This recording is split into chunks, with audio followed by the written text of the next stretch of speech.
Hello and welcome to 90 East.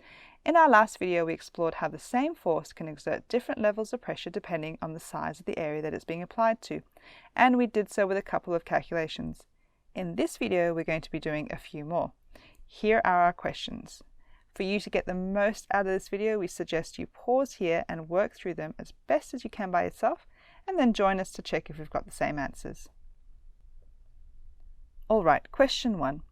In this question we're being asked to calculate the pressure being exerted on a surface when a force of 20 newtons is being applied to 3 different areas. To solve these, let's grab our equation. Pressure equals force divided by area. We'll put our force in there, and now all we need to do is substitute these 3 different areas into the equation in order to get answers for each part. So for part A, we'll put 10 square meters into the equation. 20 newtons divided by 10 square meters equals 2 newtons per square meter. You'll remember that 1 newton per square meter equals 1 Pascal, so we can say that the answer is 2 pascals.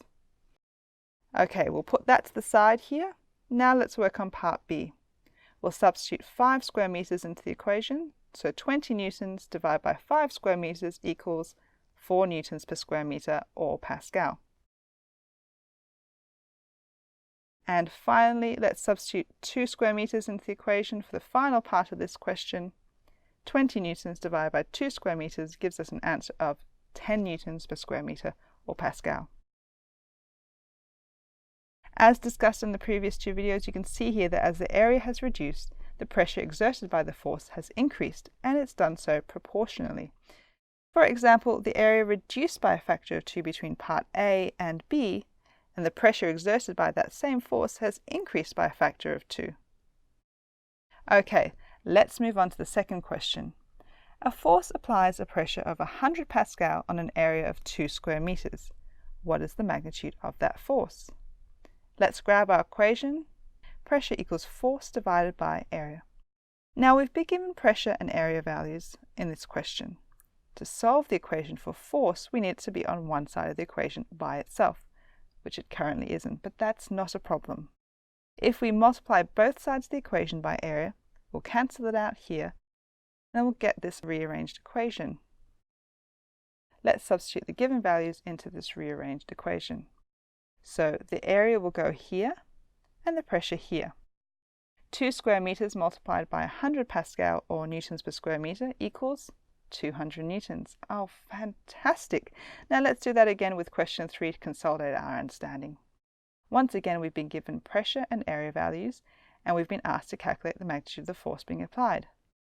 Our original equation is pressure equals force divided by area, and to answer the question, we once again need to have force on one side of the equation.